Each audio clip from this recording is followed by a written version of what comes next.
Salam sejahtera bagi kita semua. Pada video ini, kita akan belajar materi tentang mengasihi dan menghasilkan perubahan. Kisah cinta seorang ayah. James Kim, lahir tahun 1971, adalah seorang laki-laki keturunan Korea yang lahir di Amerika Serikat. Ia merupakan sosok suami dan ayah yang luar biasa mengorbankan dirinya. Ia mempertaruhkan nyawanya sendiri untuk mencari pertolongan untuk istri dan anak-anaknya. Berusaha sekuat tenaga dan kemampuannya, namun ia gagal dan akhirnya ditemukan meninggal dunia.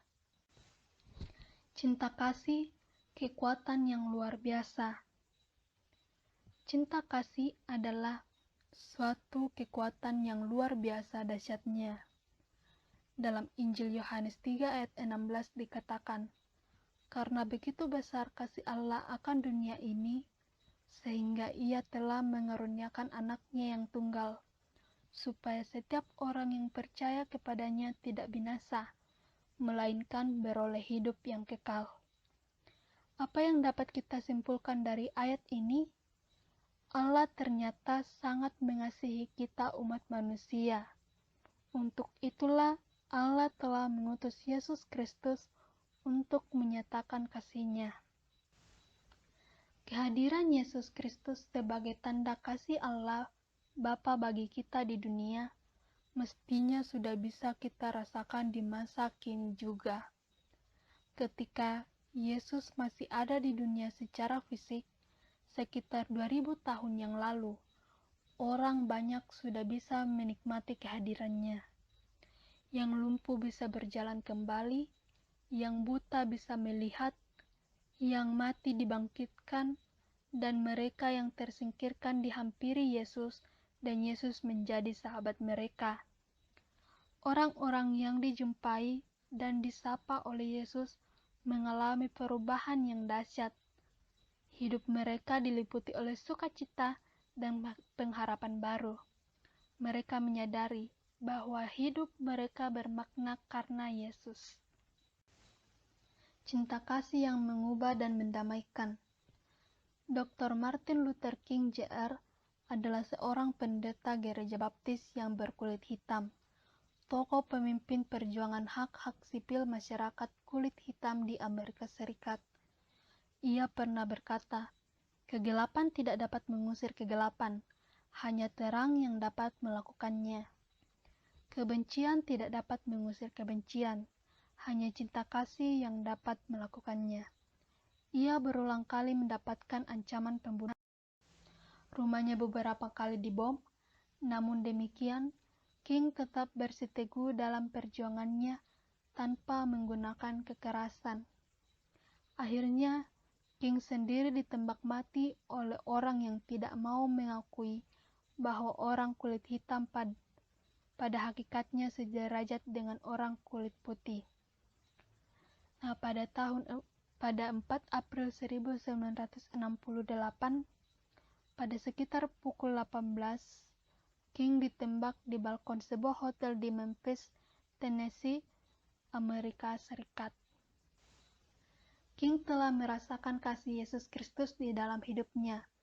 Karena cinta kasih Kristus itulah, ia pun belajar untuk mengasihi orang-orang yang membenci dirinya.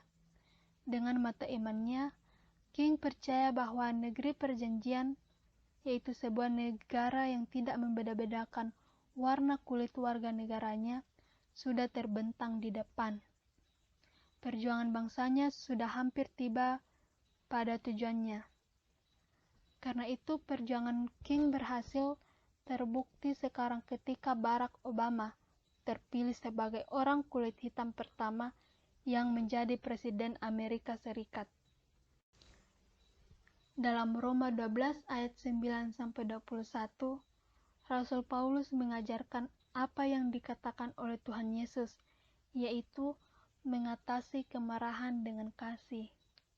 Paulus mengatakan, "Tetapi jika seterumu lapar, berilah dia makan.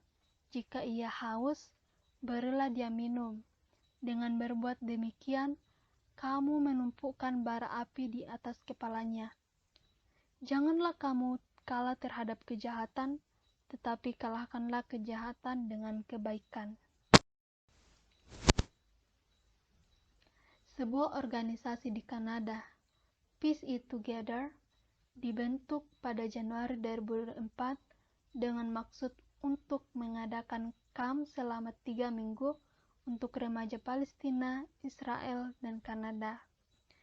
Nah, pada musim panas tahun 2006, 10 remaja Israel, 10 remaja Palestina, dan 9 remaja Kanada diundang untuk ikut serta dalam sebuah dialog yang intensif. Mereka dibagi-bagi dalam kelompok kecil untuk membuat film-film pendek tentang konflik Israel-Palestina. Ada seorang remaja Palestina yang mengisahkan kesannya demikian. Sebagai seorang Palestina di Peace It Together, saya tertolong dalam menentukan peranan saya. Saya terus berbagi tentang film kami, sambil terus mengisahkan kisah-kisah kami.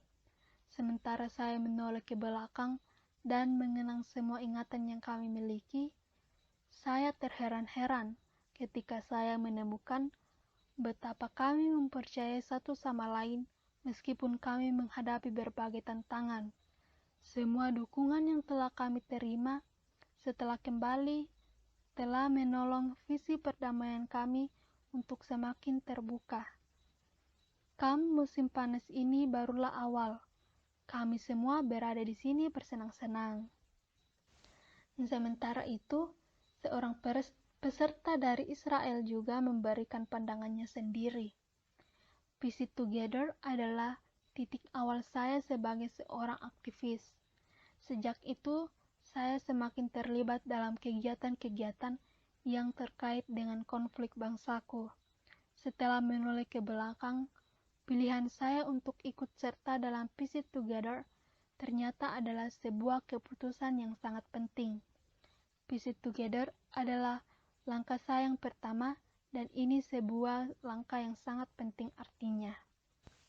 Sebuah pengalaman serupa juga pernah dialami sejumlah remaja dari Poso dan Ambon, dua daerah yang pernah dilanda konflik yang hebat. Pada tahun 2009, di SAV Puskat, Sinduharjo, Sleman, masing-masing daerah, Maluku dan Poso, mengirimkan 20 pelajar SMA dan 5 orang pendamping. Mereka mengadakan perkemahan dengan pola pembelajaran aktif partisipatif, proses pembelajaran bersama di antara sesama peserta dan kegiatan outbound atau lintas alam. Tema kegiatan ini adalah belajar bersama di kalangan remaja untuk membangun masa depan yang damai di Maluku dan di Poso. Perkemahan ini dimaksudkan untuk mengatasi trauma yang disebabkan oleh konflik di kedua daerah itu, terutama di kalangan remaja yang mengalami dan menyaksikan apa yang terjadi, bahkan juga terlibat dalam konflik tersebut. Selain itu, peserta juga belajar tentang perkembangan dan perubahan konteks sosial budaya di masyarakat yang memberikan dampak buruk bagi gaya hidup para remaja. Juga mereka belajar tentang bahaya pergaulan bebas, narkotika, HIV/AIDS, dan tawuran. Di perkemahan ini juga mereka diwajibkan untuk saling menghormati, saling menghargai, dan saling berinteraksi. Nah, kesimpulan kita pada materi kali ini yaitu cinta kasih adalah kekuatan yang sangat dahsyat. Karena itu, tidak mengherankan apabila terjadi begitu banyak agama di dunia justru mengajarkan manusia untuk saling mencintai dan mengasihi. Sayangnya, banyak orang yang tidak memahaminya, dan karena itu seringkali lebih suka mengambil jalan pintas untuk menghasilkan perubahan, misalnya dengan kekerasan.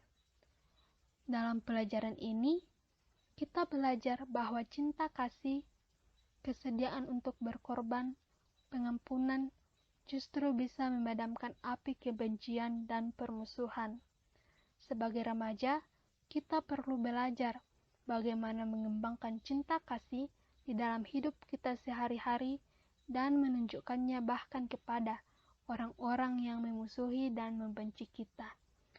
Sekian dari materi kita hari ini. Tuhan Yesus memberkati. Shalom.